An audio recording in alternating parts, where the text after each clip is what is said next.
बिस्मिल्लाहिर्रहमानिर्रहीम। अस्सलाम वालेकुम नाज़रीन, आप देख रहे हैं टुडे उर्दू न्यूज़ और मैं हूं तवक्कुल हुसैन। आज की जो मेरे पास ताज़ा तीन रिपोर्ट्स हैं वो मैं आपके साथ शेयर करने जा रहा हूं। सबसे पहले तो मैं आपको बताता चलूं कि इमरान खान जो हकीकी आज़ादी मार्च है वो सराय आलमगीर पहुंच गया है और आज शाम तक वहां पर इमरान खान 4:30 वीडियो लिंक के जरिए वहां पर अपना खिताब करेंगे। ये जो हकीकी आज़ादी मार्च है ये दिन ब दिन इसमें बेताशा लोगों की तादाद बढ़ रही है और मुख्तलिफ इलाकों से लोग इसमें दाखिल हो रहे हैं। मंडी बौलदीन में जब इमरान खान का हकीकी आज़ादी मार्च पहुंचा था तो वहां पर एक बहुत बड़ी तादाद ज़िला भर से और इसके गिरदोनवाह गाँव से मुलेका लोगों से बहुत बड़ी तादाद जो है वो इमरान खान के हकीकी आज़ादी मार्च में पहुंची थी। लेकिन अब वो सराय आलमगीर पहुंच चुका है। वहाँ पर वो क्या नई हिकमती अमली देते हैं और उम्मीद है कि ये बहुत जल्द नेक्स्ट वीक तक ये रावलपिंडी में पहुंच जाएंगे। जब ये रावलपिंडी में पहुंच जाएंगे तो वहाँ पर अहम फैसले जो है वो किए जाएंगे।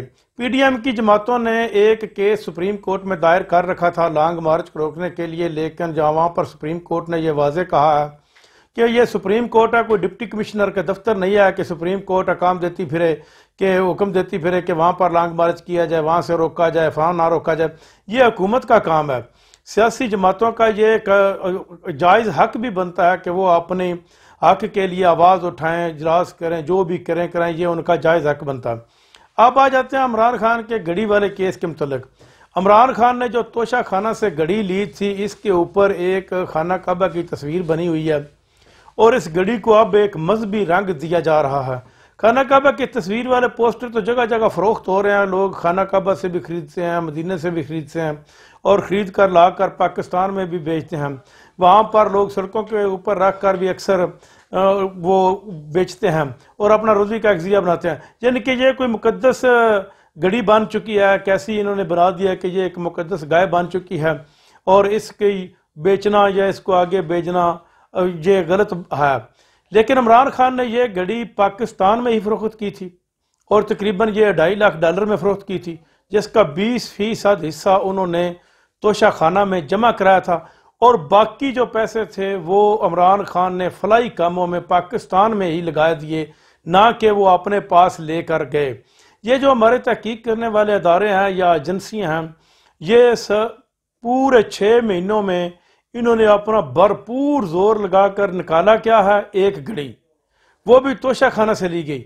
आप 1947 से लेकर आज तक जितने भी तोशा खाना में तोहफे आए हैं, जो हमारे सदूर ने लिए है, वज़ीर आज़म ने लिए हैं, जो घर पर लेकर गए, उसकी तफसील सारी की सारी जारी करें और बताएं आवाम को कि ये किस सदर ने कितने पैसे दिए, किस वज़ीर आज़म ने कितने पैसे दिए और किसने कितने में ख़रीदा और वो कितने में आगे बेचा और इसका क्या यानी कि उसके कितने में उसने मुनाफा कमाया। ये सारी तफसील सामने आएगी तो फिर इमरान खान का ये तोशा खाना वाला घड़ी का मामला है, इसको आगे बढ़ाया जाएगा। अब ये घड़ी दुबई में जाकर फ़रोख्त होती है। इमरान खान ने तो पाकिस्तान में फ़रोख्त किया, घड़ी जाकर दुबई में फ़रोख्त होती है। वो उमर फ़रूक संधू नामी एक शख्स है, वो इससे ख़रीदता है। वो ऐसा शख्स है जो मुख्तलिफ मुल्कों में वो वांटेड है और उसके पास ये इतना, वो तकरीबन $20 लाख में ये घड़ी खरीदता है।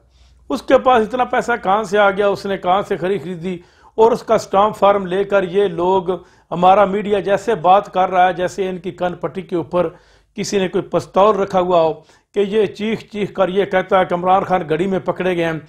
ये ऐसे तो कहते नहीं हैं कि नवाज शरीफ ने इतने मिले लगाई, शहबाज शरीफ ने, वो जो पैसा बरतानिया ने पाकिस्तान के गरीब लोगों के लिए मदद के तौर पर 15 लाख पाउंड दिया था, उसमें से 10 लाख पाउंड शहबाज शरीफ ने वापस अपने दामाद के अकाउंट में जमा करा दिया, जिसका डेली मेल ने इंकशाफ किया और शहबाज शरीफ ने डेली मेल के खिलाफ केस किया। डेली मेल ने उसमें अपनी सच्चाई साबित की। सच्चाई साबित होने के बाद अब शहबाज शरीफ को तकरीबन 97,000 पाउंड जो है वो जुर्माना हो चुका है, जो पाकिस्तानी 1.5 करोड़ रुपया बनता है, जो 23 तारीख से पहले शहबाज शरीफ को हर सूरत वहाँ पर जमा कराना होगा। अगर वो जमा कराते हैं तो दुनिया की तारीख, दुनिया ये याद रखेगी, दुनिया की तारीख में ये पहला मौका होगा कि पाकिस्तान का वज़ीर आज़म, जो अपने आप को एक इलेक्टेड वज़ीर आज़म कहता है, जिसने असम्बली के ऊपर कब्जा करके खुद को वज़ीर आज़म बना लिया और इसके बनाने वालों ने इसको बनवा दिया है, क्योंकि ये वो असम्बली है जिसमें इमरान खान को अवाम ने वोट दिया था। अक्सरियत इमरान खान की थी, लेकिन इन्होंने अचार पार्टी इकट्ठी बनाकर सहूलतकारों ने इस एक करप्ट इंसान को मुल्क का वज़ीर-ए-आज़म बना दिया।